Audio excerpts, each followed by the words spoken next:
ಹಾಗಾದ್ರೆ ಸಿದ್ದರಾಮಯ್ಯನವರು ಹೇಳಿರುವ ವಿಚಾರಗಳನ್ನ ರಾಹುಲ್ ಗಮನಕ್ಕೆ ತರ್ತಾರೆ. ಸಿದ್ದರಾಮಯ್ಯ ಬೆಂಬಲಕ್ಕಿರುವಂತಹ ಶಾಸಕರ ಸಂಖ್ಯಾಬಲದ ಬಗ್ಗೆಯೂ ಕೂಡ ಮಲ್ಲಿಕಾರ್ಜುನ್ ಖರ್ಗೆ ಅವರು ರಾಹುಲ್ ಗಾಂಧಿ ಅವರ ಗಮನ ಸೆಳೀತಾರೆ.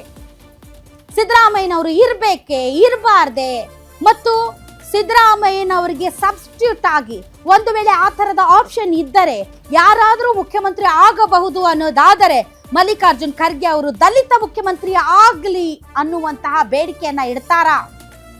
ದಲಿತರಿಗೂ ಕೂಡ ಒಂದು ಅವಕಾಶ ಸಿಗಬೇಕು ಅನ್ನುವಂತಹ ವಾದವನ್ನ ಮಂಡನೆ ಮಾಡ್ತಾರಾ? ಆ ಬಗ್ಗೆಯೂ ಕೂಡ ಮಲ್ಲಿಕಾರ್ಜುನ್ ಖರ್ಗೆ ಅವರು ಚರ್ಚೆ ಮಾಡ್ತಾರೆ. ಮಲ್ಲಿಕಾರ್ಜುನ್ ಖರ್ಗೆ ಅವರು ಒಬ್ಬ ದಲಿತ ನಾಯಕರು, ಅವ್ರು ಯಾಕೆ ಆಗಬಾರ್ದು ಅಂದ್ರೆ ಅವರೊಂದು ಮಾತನ್ನ ಇತ್ತೀಚೆಗೆ ಖಾಸಗಿ ವಾಹಿನಿಯಲ್ಲಿ ಮಾತನಾಡ್ತಾ ಹೇಳಿದ್ರು. ಅದೇನು ಅಂತಂದರೆ, ನಾನ್ ಯಾಕರಿ ಮುಖ್ಯಮಂತ್ರಿ ಆಗಬೇಕು, ಮುಖ್ಯಮಂತ್ರಿಗಳನ್ನ ನೇಮಕ ಮಾಡುವಂತಹ ಹುದ್ದೆಯಲ್ಲಿದ್ದೀನಿ, ನಾನ್ ಯಾಕೆ ಮುಖ್ಯಮಂತ್ರಿ ಆಗಬೇಕು ಅಂತ.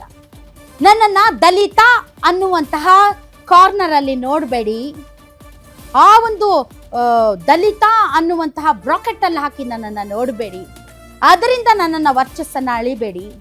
ನಾನು ದಲಿತ ಅನ್ನೋ ಪಟ್ಟಕ್ಕಿಂತ ಹೆಚ್ಚಾಗಿ ನನ್ನ ಪಕ್ಷ ನಿಷ್ಠೆಯನ್ನು ನಾನು ಮೆರೆದಿದ್ದೇನೆ. ಸೊ ದಲಿತ ಸಿಎಂ ಅನ್ನೋ ವಿಚಾರದಲ್ಲಿ ಮಲ್ಲಿಕಾರ್ಜುನ್ ಖರ್ಗೆ ಅವರು ತಮ್ಮನ್ನ ತಾವು ಅದರೊಳಗಡೆನೆ ಸೀಮಿತ ಮಾಡಿಕೊಳ್ಳೋದಕ್ಕೆ ಇಷ್ಟ ಇಲ್ಲದೆ ಇರುವವರು.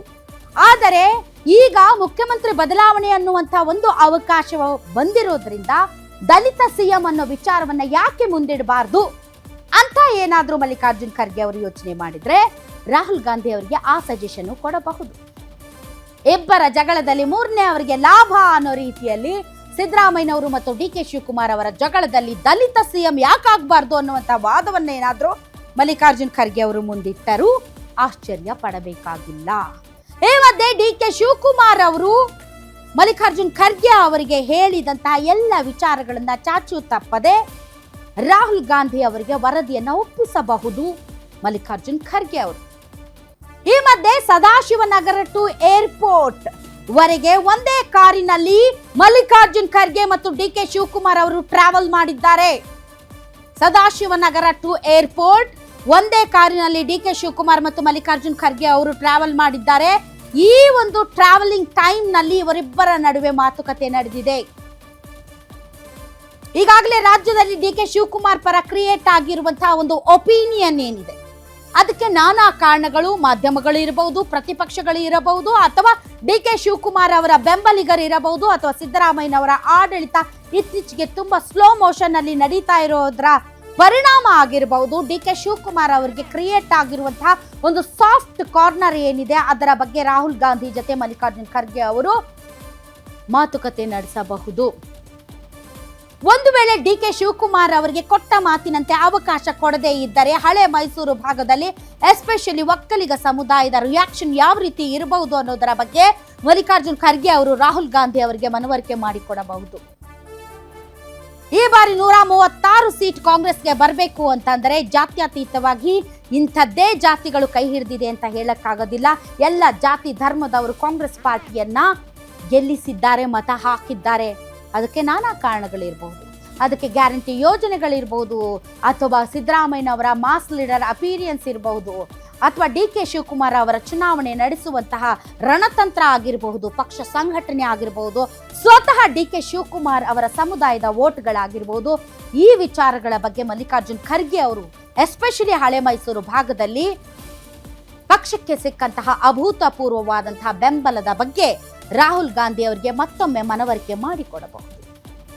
ಒಂದು ವೇಳೆ ಒಕ್ಕಲಿಗ ಸಮುದಾಯವನ್ನು ಪರಿಗಣನೆಗೆ ತೆಗೆದುಕೊಂಡಿಲ್ಲ ಅಂದ್ರೆ ಪಕ್ಷಕ್ಕೆ ಮುಂದಿನ ದಿನಗಳಲ್ಲಿ ಯಾವ ರೀತಿ ಡ್ಯಾಮೇಜ್ ಆಗಬಹುದು ಅನ್ನೋದರ ಬಗ್ಗೆನೂ ಕೂಡ ರಾಹುಲ್ ಗಾಂಧಿ ಅವರು ಯೋಚನೆ ಮಾಡಬೇಕು ಅನ್ನೋದನ್ನ ಕೂಡ ಮಲ್ಲಿಕಾರ್ಜುನ್ ಖರ್ಗೆ ಅವರು ಹೇಳಬಹುದು. ಪಕ್ಷಕ್ಕೋಸ್ಕರ ಡಿ.ಕೆ. ಶಿವಕುಮಾರ್ ಅವರು ಏನೆಲ್ಲ ಮಾಡಿದ್ದಾರೆ ಅನ್ನೋದು ಸ್ವತಃ ರಾಹುಲ್ ಗಾಂಧಿ ಅವರಿಗೆ ಗೊತ್ತಿದೆ. ರಾಹುಲ್ ಗಾಂಧಿ, ಸೋನಿಯಾ ಗಾಂಧಿ, ಪ್ರಿಯಾಂಕಾ ಗಾಂಧಿ ಅವರನ್ನ ಇಕ್ಕಟ್ಟಿಗೆ ಸಿಲುಕಿಸುವಂತಹ ಸಂದರ್ಭದಲ್ಲೂ ಎಂದೂ ಕೂಡ ಡಿ.ಕೆ. ಶಿವಕುಮಾರ್ ಅವರು ಪಕ್ಷಕ್ಕೆ ಮುಜುಗರ ತರುವಂತಹ ಸ್ಟೇಟ್ಮೆಂಟ್ ಗಳನ್ನ ಕೊಟ್ಟಿಲ್ಲ. ಇವನ್ ತಿಹಾರ್ ಜೈಲಲ್ಲೂ ಕೂಡ ಅವ್ರ ಮೇಲೆ ಒತ್ತಡ ಇದ್ರೂ ಕೂಡ ಗಾಂಧಿ ಫ್ಯಾಮಿಲಿಯ ಬಗ್ಗೆ ತುಟಿಪಿಟ್ಟ ಕಂದಿಲ್ಲ. ಆ ವಿಚಾರವನ್ನ ಮತ್ತೊಮ್ಮೆ ನೆನಪಿಸಬಹುದು. ಒಂದು ವೇಳೆ ಸಿದ್ದರಾಮಯ್ಯನವರನ್ನ ಏನಾದ್ರೂ ಕೆಳಗಿಳಿಸಿದರೆ ಸಿದ್ದರಾಮಯ್ಯನವರ ರಿಯಾಕ್ಷನ್ ಹೇಗಿರಬಹುದು ಅವ್ರನ್ನ ಬೆಂಬಲಿಸುವಂತಹ ಶಾಸಕರು, ಅವರನ್ನ ಬೆಂಬಲಿಸಿರುವಂತಹ ಹಿರಿಯ ಸಚಿವರುಗಳು, ಅವರು ಯಾವ ರೀತಿಯಾದಂತಹ ರಿಯಾಕ್ಷನ್ ಅನ್ನ ವ್ಯಕ್ತಪಡಿಸಬಹುದು ಅನ್ನೋದರ ಬಗ್ಗೆ ಮಲ್ಲಿಕಾರ್ಜುನ್ ಖರ್ಗೆ ಅವರು ರಾಹುಲ್ ಗಾಂಧಿ ಅವರಿಗೆ ಹಲವಾರು ಸಲಹೆಗಳನ್ನ ಕೊಡಬಹುದು. ಸೊ ನಾಯಕತ್ವ ಗೊಂದಲಕ್ಕೆ ತೆರೆ ಎಳೆಯುವಂತಹ ಸಲಹೆಗಳನ್ನ ಡೆಫಿನೆಟ್ಲಿ ಮಲ್ಲಿಕಾರ್ಜುನ್ ಖರ್ಗೆ ಅವರು ಕೊಡ್ತಾರೆ. ಯಾಕೆ ಅಂತಂದರೆ ಸ್ವತಃ ಮಲ್ಲಿಕಾರ್ಜುನ್ ಖರ್ಗೆ ಅವರು ಎಐಸಿಸಿ ಅಧ್ಯಕ್ಷರು ಮತ್ತು ಕರ್ನಾಟಕದವರೇ ಆದ್ದರಿಂದ ಇಡೀ ರಾಷ್ಟ್ರ ಈ ಕರ್ನಾಟಕದಲ್ಲಿ ಎದ್ದಿರುವ ಗೊಂದಲಕ್ಕೆ ಯಾವ ರೀತಿಯಾದಂತಹ ಮುಲಾಮು ಹಚ್ಚುತ್ತಾರೆ ಖರ್ಗೆ ಅವರು ಅಂತ ಎದುರು ನೋಡ್ತಿರೋದ್ರಿಂದ ಈ ವಿಚಾರದಲ್ಲಿ ಸರಿಯಾದ ನಿರ್ಧಾರ ತೆಗೆದುಕೊಳ್ಳದೇ ಇದ್ದರೆ ತನ್ನ ನಾಯಕತ್ವದ ಮೇಲೆಯೂ ಕೂಡ, ತನ್ನ ಅಧ್ಯಕ್ಷ ಸ್ಥಾನದ ಮೇಲೆಯೂ ಕೂಡ ಪ್ರಶ್ನೆಗಳು ಏಳಬಹುದು ಅನ್ನುವಂತ ಅರಿವು ಮಲ್ಲಿಕಾರ್ಜುನ್ ಖರ್ಗೆ ಅವರಿಗೆ ಇದೆ. ಹಾಗಾಗಿ ಈ ವಿಚಾರದಲ್ಲಿ ಅತ್ಯಂತ ಸೂಕ್ಷ್ಮವಾಗಿ ಯೋಚನೆ ಮಾಡಿ ಗಟ್ಟಿಯಾದ ನಿರ್ಧಾರವನ್ನು ತೆಗೆದುಕೊಳ್ಳುವ ನಿಟ್ಟಿನಲ್ಲಿ ರಾಹುಲ್ ಗಾಂಧಿ ಅವರಿಗೆ ಮನವರಿಕೆ ಮಾಡಿಕೊಡ್ತಾರೆ. ಆದ್ರೆ ಇದೆಲ್ಲದಕ್ಕಿಂತ ಇಂಪಾರ್ಟೆಂಟ್, ಸದಾಶಿವನಗರದಿಂದ ಏರ್ಪೋರ್ಟ್ ವರೆಗೂ ಕಾರಿನಲ್ಲಿ ಡಿಕೆ ಶಿವಕುಮಾರ್ ಮತ್ತು ಮಲ್ಲಿಕಾರ್ಜುನ್ ಖರ್ಗೆ ಅವರ ನಡುವೆ ನಡೆದಂತಹ ಮಾತುಕತೆ ಏನು ಅನ್ನೋದೇ ರಣರೋಚಕ.